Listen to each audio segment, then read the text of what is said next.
Hello, everyone. Welcome to another bonus episode of the Geek Warning podcast from the Escape Collective. I'm James Huang, and a few weeks ago, we brought you a super in-depth interview with Jonathan Kennedy at Framework Bicycles in Hamilton, Ontario. If you haven't listened to that one yet, you absolutely want to go back and bookmark that one because it really is pretty mind-blowing what he's doing pretty much all by himself over there. During that same trip, though, I also paid a visit to the folks at Bridge Bike Works in nearby Toronto, Ontario, and that's the subject of this week's members-only Geek Warning show. Bridge put a pretty hefty task in front of them when they established their business just a few years ago, and that task being manufacturing carbon frames in Toronto, as in actually making stuff, not just designing here and making over there. Even more impressive is the fact that they're making their own carbon forks too, which apparently nearly broke them in the process because making carbon forks is actually pretty darn hard. So what exactly is involved in turning nearly 800 pieces of pre-preg carbon fiber into a complete frame set? And why is making a carbon fork so hard? Why did Toronto end up actually being maybe the perfect place to kick something like this off? Well, if you want to find out more, you'll have to keep listening to my interview with Bridge co-founders Frank Gairdner and Mike Yakubowicz.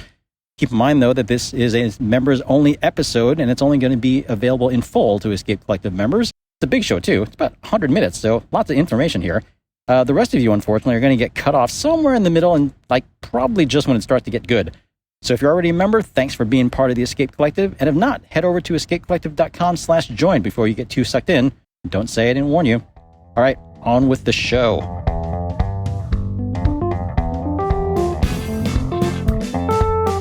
Frank and Mike, thanks so much for joining me on the show today. Just so people listening can kind of get familiarized with who you are and your voices and stuff like that, would you mind just please introducing yourselves and maybe tell a little bit, what exactly do you do here? Thanks, James. My name is Frank Gairdner. I'm one of the co-founders of Bridge Bike Works. And I'm Michael Yakubowicz, the other co-founder. I guess my background quickly is I've run a shop in Toronto called Blacksmith Cycle for about 13 years. We specialize in high-end custom design bikes. And I really handle more of what happens outside the factory. So kind of design, PR, sales, marketing. And Frank really runs the shop. So Frank, what were you doing before Bridge? Before Bridge, I actually had started a series of manufacturing companies locally here in Toronto. And the emphasis on all of those is really just doing something new and creative, a bit of, market disruptors in some ways. And from those experiences, I learned a lot about machine shops. I learned a lot about how shops should be set up and established, and also had a deep dive into composites. So my last job before this was called Carbon Marine, and we made fully composite power boats.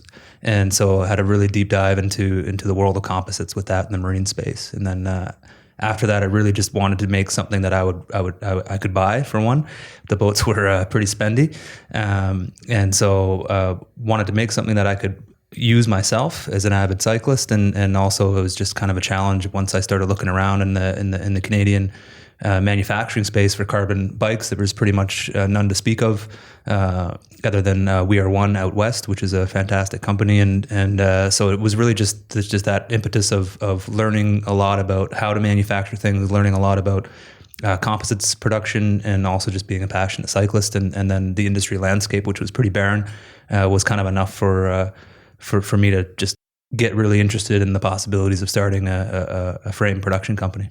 So I think it's one thing to say, or to have the desire to kind of do all those things that you mentioned, Frank, and look for a composite bike that's made here in Canada. It's kind of a big jump to go from just kind of having that idea to be like, we should start a bike company. So how did that come about? Well, a bit of it's mixed up into, again, my history of making things. So again, I was kind of used to making big and bold and potentially stupid decisions. And so I was kind of accustomed to that state of just being, not risk adverse and wanting a challenge. And almost the more challenging it is, the more I want to do it, for better or worse. Just because I want to prove, one, that it can be done, and two, I want to prove that we can do it here and build the skill sets here. And I don't see anything more valuable than doing as much as you possibly can under one roof, because otherwise you're exporting your expertise, you're exporting your knowledge, your trade secrets are just on paper or transferred online. Like, they're not being built within your actual company. And so I just saw that as a much more valuable thing to pursue than, basically just a sales, marketing, warehousing company type thing. So why is it important to both of you, I guess, to build bikes here in Canada? I would say for starters, the importance there is, again, skill set generation. I think it's really important for every country to build skill sets in making things. I think things are, don't get me wrong, I'm not a anti-tech person, but a lot of people are growing up just behind computers or basically just learning how to direct other people to do things. Whereas I think it's absolutely incredibly important to build those skill sets locally. Aside from that, it's about quality control. It's about being able to understand what you're making, how you make it. And I think you can almost by definition, assuming you're doing things right, make a better product because you know everything about it. I mean, there's no other possibility of a better outcome in my mind if you control it all. Again, this all assumes that you're doing the right thing and making the right choices.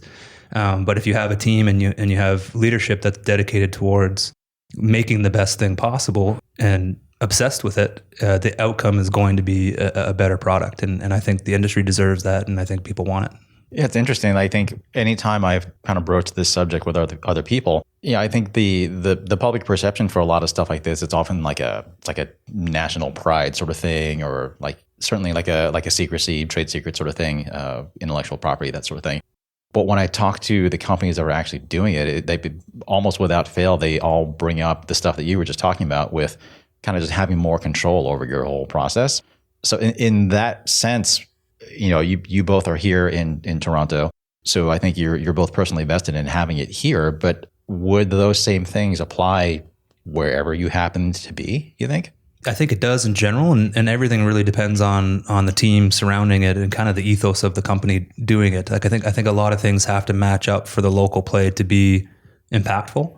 But yeah, I think any time that a country is making their own things, it's valuable to that country itself and to the skill sets of the people that are in it, for sure. Location just happens to be where we are, and obviously our landscape was not as fruitful as the US or some other countries with respect to manufacturing carbon fiber frames. So that was an opportunity for us, but at the same time, there's space for more. It's not. Hopefully, there's space for many more, and we can make an impact and prove to other people that they can do it too, and welcome them and even help them out. And it's been a very generous industry so far of people who make it on this continent. I mean, and beyond. Actually, we all talk frequently. We're all very supportive and understand that there's much more space for many others of us to exist, and hopefully some of our bushwhacking and those who bushwhacked before us can convince people to make that jump and build a much more diverse offering of local product.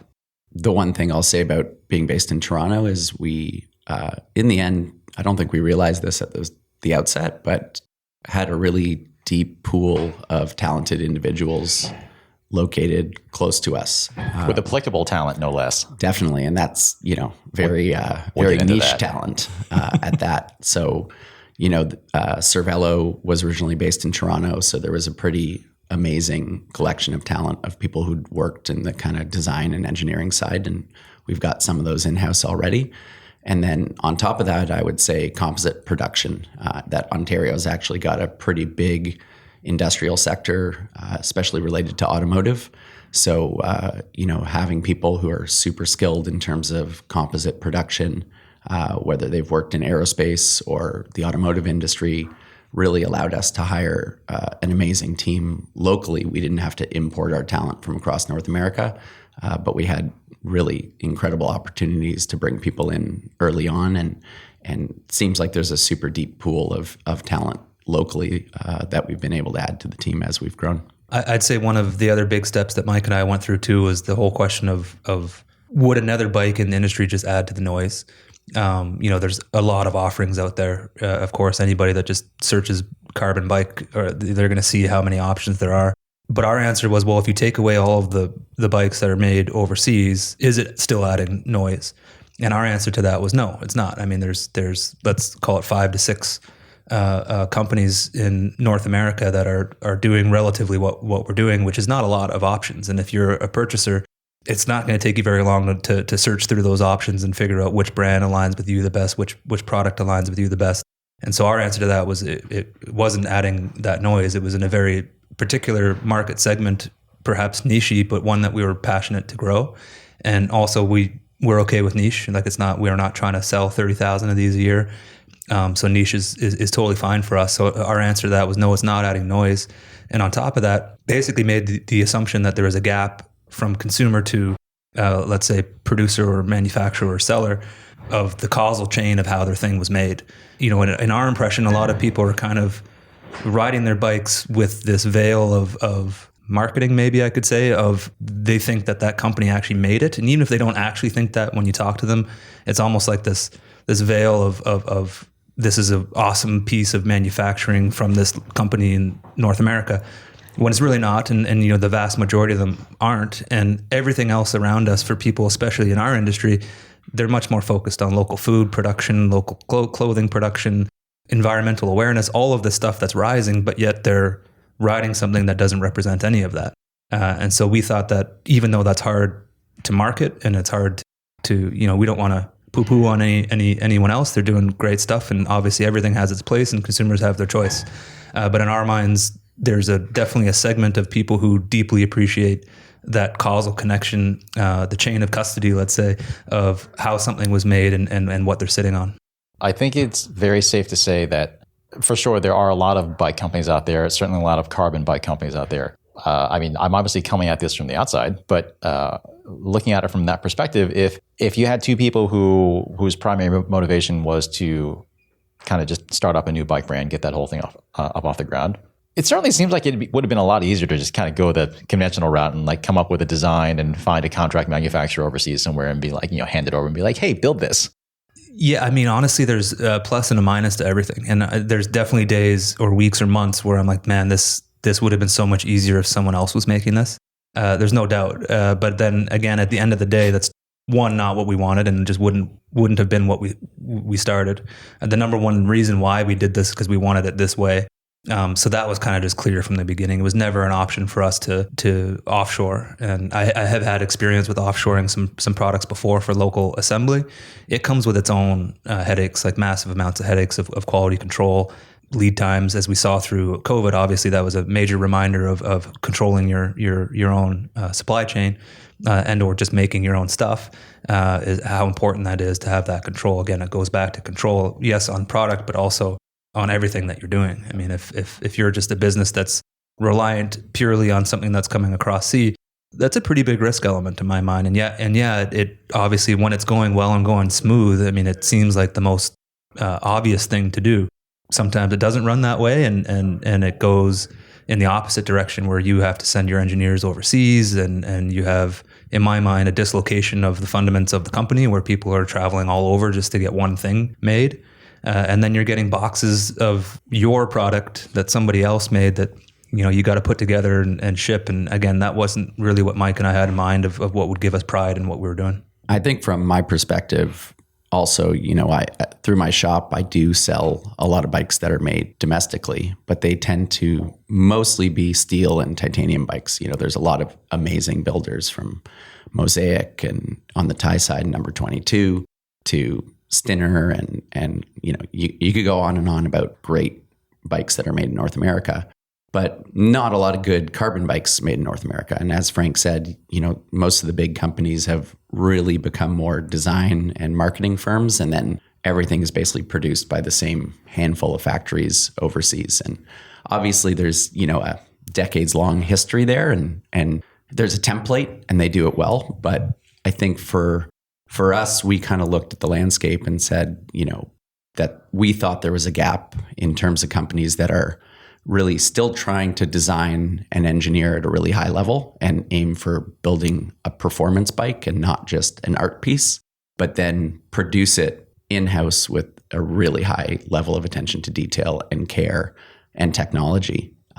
So, you know, that combination is really what we thought was lacking in the marketplace. And for someone who wants a performance product that doesn't really have compromises compared to the bigger brands that you see marketed heavily, but that also has the attention to detail, the local manufacturing, the quality, the fact that we do everything in-house, from cutting our own tools to start the process to painting the bikes to end the process.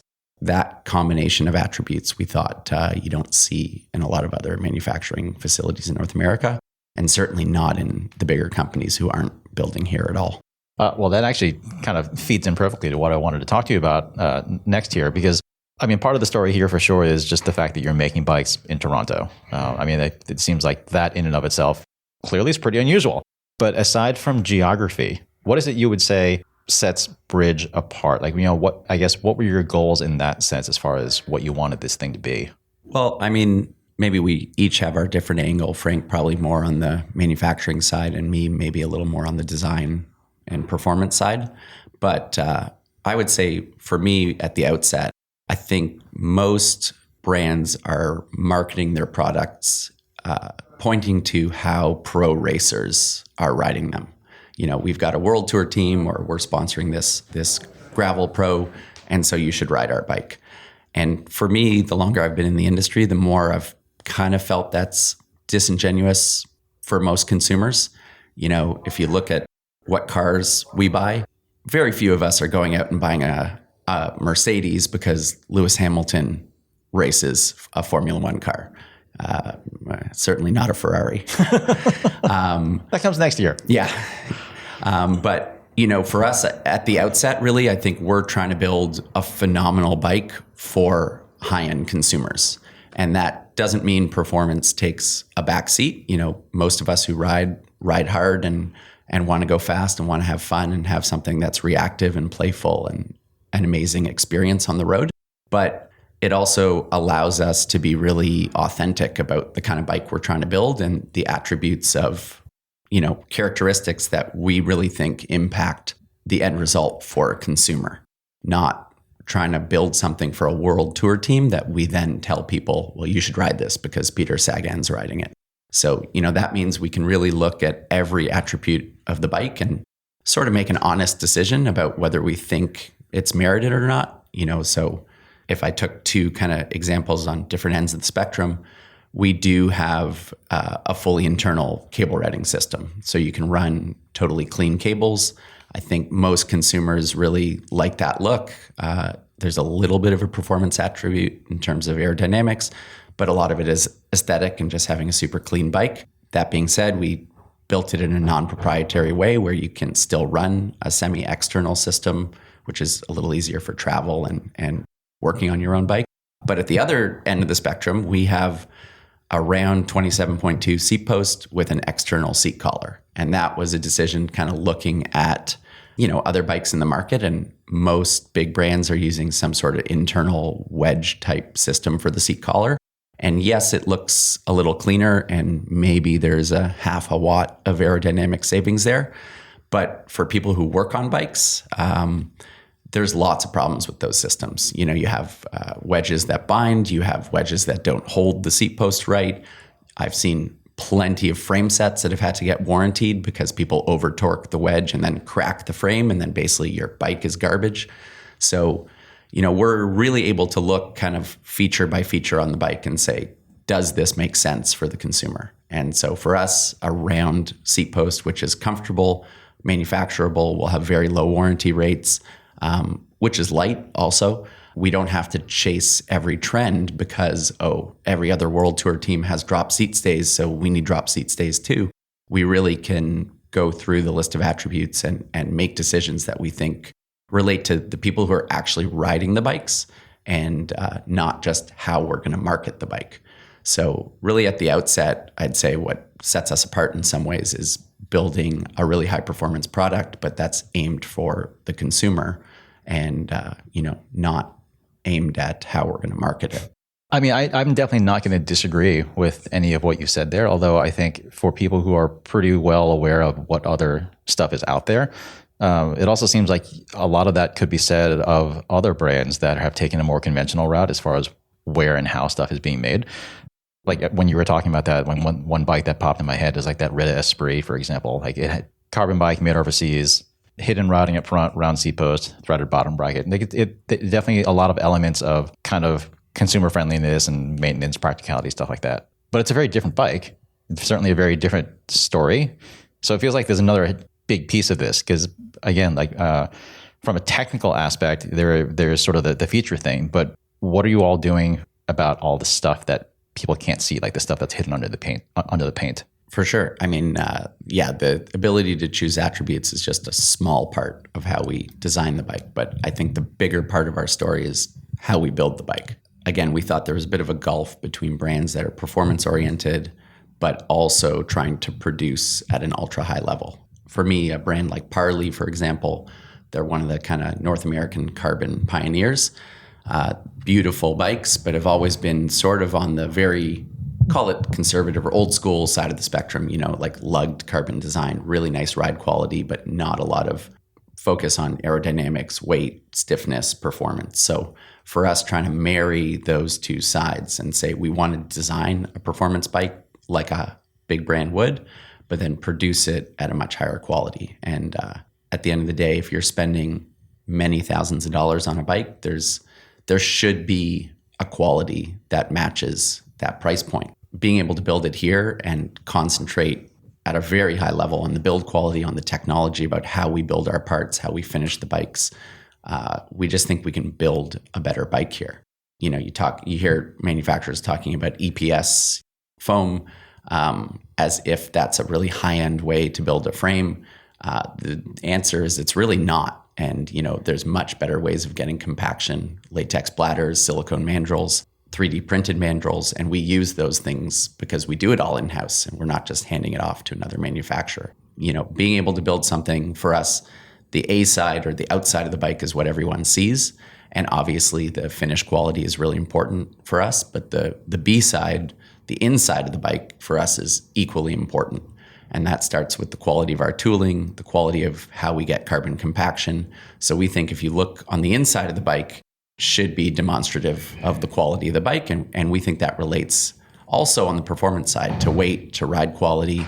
So being able to control every aspect of manufacturing and have a bike that is of phenomenal quality. I for people who are not cyclists, friends of mine, I kind of talk about, point to watches, for example. It's like a Timex or a Swatch.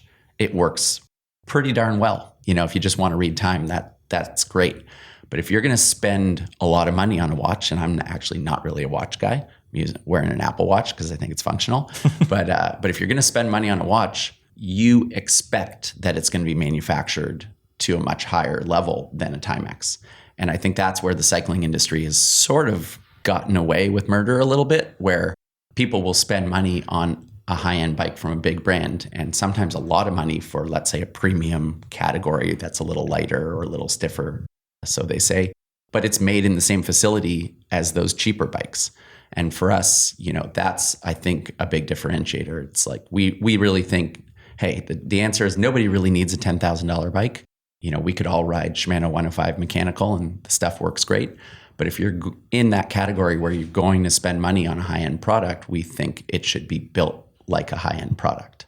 Yeah, let's dig into this whole A-side, B-side thing, because I think that's a really important point to talk about, because I remember even NABS, the North American Handmade Bicycle Show. I mean, when that show was up and running, one of the awards that they gave out was, I think, best composite bike or best carbon bike or whatever. And that always struck me as kind of interesting because I don't really know how that category was judged, because you're sort of just looking at surface finish for that, right? You're not really doing anything about that, or not really digging into how the thing was produced, right? So for people who maybe aren't super intimately familiar with how these things are made in general, kind of just more conceptually, I mean, Frank, would you mind kind of running through a little bit more of the fundamentals of how composite frames like these are manufactured? Because it really is a lot more than just what you see on the surface of the frame, right? Absolutely, yeah. It's actually the first bike that we ever painted. I actually got a little sad because we had been looking at carbon parts for so long and testing them and iterating on the laminate schedule, and there was so much work put into the carbon side that as soon as we painted it, I was like, oh, that's hiding everything that we just did. Yeah, it looks great, but man, it's underneath, So that was a weird kind of experience that I had. And even going to the Made show last year, it was a unique experience because what we were talking about earlier before we started this podcast about steel bikes and how there's beautiful, beautiful bikes out there and there's plenty of them and it's hard to differentiate. And at that show, there's some pretty incredible bikes and unique designs and a lot of different paint jobs. But when you show a carbon bike there, it's hard to differentiate yourself because it's not a steel bike. Like all the work is basically hidden, and you're looking at lines and curves and some small design attributes that are fundamentally what a carbon bike is, which is super clean. Whereas a lot of steel bikes, obviously they can be clean, but you can see a lot of the work underneath the paint and stuff like that, and you kind of just know what it is. It's a metal or an alloy. But I guess getting back to your question of how it's built, so on our end, basically raw fabric comes in. So we source all of our fabric from North America. It comes in, it's pre-preg. Fabric's kept frozen. It has to be frozen that way because it's pre-preg, so it has the epoxy in it. We only take it out the days that we cut. So we have a Autometrics cutting table. It's basically a 2D plotter, and it cuts out all of our unique pieces that go into our frame and fork. So in total, we have over 700, I think 777, which I think one of our engineers might have been aiming for the 777. So we have a lot of pieces that go into every frame, and those are all cut out from our plotter. They're all put into kits and basically assigned to a laminator, who then uses a mandrel and or a bladder and or a 3D printed mandrel basically to wrap this raw fabric around in the orientations, or the laminate schedule as we call it, that we've tested and proven to be effective. And so each part is made that way. We have about 11 distinct parts per frame, so each one is made one at a time, and then that's put into a mold, that's put into a press and cured through heat and pressure. But going back to A side, B side, in my mind, our evaluation of our laminate schedule was basically pretty, how would you call it, make it, break it. I mean, you do have aerospace companies who have the money and whatnot to have x-ray machines or some way to see through what they're making. But fundamentally with carbon, very different than an alloy or any kind of metal, is that you're making the material properties and the part all at the same time. So you're basically literally starting with fabric. It's textiles, essentially, textiles that turn into a bike. So it's literally just a sheet of fabric that ends up turning into some sort of complex geometry or a tube of very, very hard, very, very strong a composite material. I came from a lot of the metal space and fell in love with the metal world, and it's wonderful. I love CNC machines. I love making unique shapes out of metal. But at the end of the day, you just have that alloy or that metal, and that's it. It's a homogeneous material. And the thing that caught my attention with composites was again that fundamental. It's really hard to wrap your mind, at least for me. Maybe I was slow on the uptake, but that you're making the material properties. You know, if that piece that you put in there is put at a different orientation, that product is going to be fundamentally different. Like, it's not the same thing. And so everything that goes into trying to make the material work for the best results that you want for that piece is really the exciting thing about composites, because every single piece that goes into the Cervelo, there's not one single piece of laminate that hasn't been thought over, iterated on. It's there for a purpose, and it's there for force transfer. It's there for a whole bunch of different reasons that we've arrived at, one through great engineering and two through making and breaking. So that's the really exciting part in my mind with composites, is that you have so much freedom in what you want to make. Of course, it's very hard with that amount of freedom. You know, if you have unlimited choices, you know, it's hard to arrive at something, but you basically just have to start and improve along the way. I mean, there's definitely no way that you make something on the first time that it works. So it's a lot of work to get to where we're at. And I guess going back to your question, sorry if I'm jumping around a bit here, but going back to your question of yes, it's geography that makes Bridge unique, but I think that is really important to spend a bit more time on that too, because, you know, fundamentally, obviously Mike and I started this, and theoretically you could pick Bridge up and put it anywhere and we could say, yeah, we're local now. But at the end of the day, obviously, you know, I was born in Toronto, raised my whole life outside of Toronto, still live outside of Toronto. So I'm Torontonian, and, you know, I've got 3 kids, 3 little boys. And, you know, part of my motivation is to improve the area that I'm in. And, you know, I think that's part of the story and part of what gives passion to what we're doing here to make a better thing here. And I think that's obviously maybe overused by companies that are doing what we're doing, but it is essential. I mean, it's what the fabric of, no pun intended, of what the companies are that are doing it local. So I think it is a very important part of it, and you know, showing, you know, for me personally, showing my kids that this can be done, you know, showing my boys that they don't have to just go to, you know, whatever business school or you know, IT or software or whatever, just showing them that you can make stuff with your hands, and also illustrating to our employees that this is this is skill sets and craft and something that you could take on and teach other people and grow here. I think that's a big part of the story. And again, like comparing attributes of geometry or performance or like these are all things that customers, and we've created something that we think people will like, but obviously this is something that they have to assess on their own. But at the end of the day, excuse the hackneyed expression, but the proof is going to be in the pudding. It's yes, we can say all these things that it is, but until you ride it and feel it, I don't think a lot of those things of why we're doing it here will be fully known.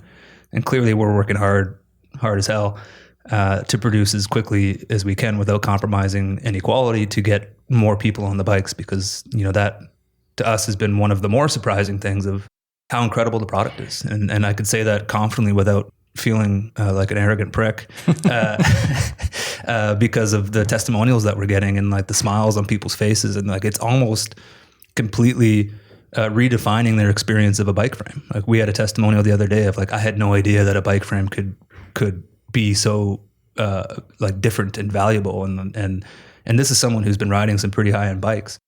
And so again, it's one of those things that we're working hard as we can to get people on it, and you as well, for other people to basically say, oh yeah, like this local made stuff is something special, and Bridge has an angle on it, kind of thing, rather than saying, well, how is Bridge different than Allied, or how is Bridge different than that? It's like, oh, this is just Bridge's take on a premium locally made thing. And that's what we're building here, obviously the brand around the product and the story, and definitely assume and believe that there's a market for it and a market for others as well. I know in previous conversations that I'd had with you, one of the things that really kind of resonated and kind of stuck in my head was the last time I was here. One of the things that you had mentioned before, and I can't remember if this is something I asked you about or whatever, but we were talking about how you go about finding the right people to work here. Because I think the last time I asked you, you said you had what, like 12, 14 people here? 14, like that? Yeah. Okay. So aside from the fact that you are located someplace where Cervelo used to be based, so there is kind of this very serendipitous, I guess, concentration of people with composites knowledge and bicycle manufacturing experience and that sort of thing. But for me, when I think about, the idea of having the right person for a particular role, like I've always had the idea that you can pretty often teach someone just about anything, or someone can learn just about anything. But it's always felt like there are certain kind of ingrained attributes that are much, much harder to adapt or change. What do you look for when you bring people in here? Yeah, really good question. I mean, it's kind of an ongoing learning experience too, because, you're not going to get it right every time, that's for sure. But one of the main things we want are people who are naturally driven to make nice things, attention to detail, are naturally driven to just produce, really. And that's on everything, whether it's front office or back. We have a very casual culture here, but it's made up of people who constantly want to do better and constantly want to make things and are proud of them, and would be totally proud signing their name to those travelers that you've seen around. And they take pride in the fact that they did that work. In order to find that person is tough. It is a series of interviews, a series of not background checks, what do you call it? References, and making sure that other people have had good experiences with them, having trial weeks, kind of seeing how they, one, like it, seeing how they blend with the rest of the people. And two, part of that process for us is it's unbelievably important to figure out what that person's doing on their spare time. We almost always hire people who are going home and working on something in their garage, or have passion projects on the side. People who are really just into making things, and that's incredibly important for us because, especially in composites, but I think in all things manufacturing, if you care about what you're making, attention to detail is everything. And it's all process control, and you have to, in all steps of the way, deeply care about every step, because at the end of the day, you fundamentally don't actually know what you're making unless you make it to the spec that you tested and proved. And so all of the processes that we have throughout our shop are basically trying to enforce that. But at the end of the day, it comes down to the people doing the work. And so it's very, very important for us from a cultural perspective, and also finding the right people to have that fit of passion to make, and passion to be proud of what they're making. And, sometimes you have hard personalities where they are very proud of their work and they want a bit more control over it than others. But everyone comes with their pluses and minuses. In my mind, I'd way rather have someone who's too proud of their work and they want it to be theirs in many respects before it's the customers. I think is really important. Without delving too much into like personal details or information or anything like that, it seems like, you could put out a job posting for like, hey, we're looking for people who have experience building carbon fiber bicycle frames. Like that would obviously be pretty easy, straightforward thing to look for. I get the impression that you more often than not would have someone coming in here to do something who likely has no direct experience doing that very specific task. But, I've been here twice now and talked to a bunch of people who work here. It does seem pretty clear to me that, all the people that I've talked to, they do have like kind of this obvious sense of pride in what they're doing. Can you give me some examples of someone who's here, who's maybe been here for a little while, who, maybe didn't have quite that direct experience that, that's related to the very specific role that they're in, but actually turned out to be really good at it because they had those qualities? Like, what did they like to do like, what were their hobbies that kind of gave you that indication that they might be good at this? Yeah, so we have one coworker named Jones who came with zero experience in composites. He's a Nigerian fellow who is a musician, had made a lot of epoxy tables, so he was into making things. Obviously, he's very creative on the musical side. We have a few musicians actually, so it's not like their hobbies have to be directly related to composites. It's just more so that kind of creator hustle, I could say. And he had no experience, and now he's making some of our more complex parts. And it's about a year later, and just excelling in that front and teaching new employees who come in how to do the trade. And again, we started very tech heavy. Our engineers were our first hires. Did that one? I think it was necessary because we are local. We can't really waste money on production, even though you kind of have to as you scale, but it's towards a certain direction. But our goal was basically to dial in the technical as much as we possibly could so that we could have more freedom in hiring people that actually fit the culture and fit type of person that we want, who then can follow the technical instructions essentially to make that thing. So that's been our focus. So we're not totally tied to hiring people with experience. If I had total choice of the candidate, like a magic wand of hiring, I would say 49% is their capabilities. And then that would be my choice on, okay, like they're capable.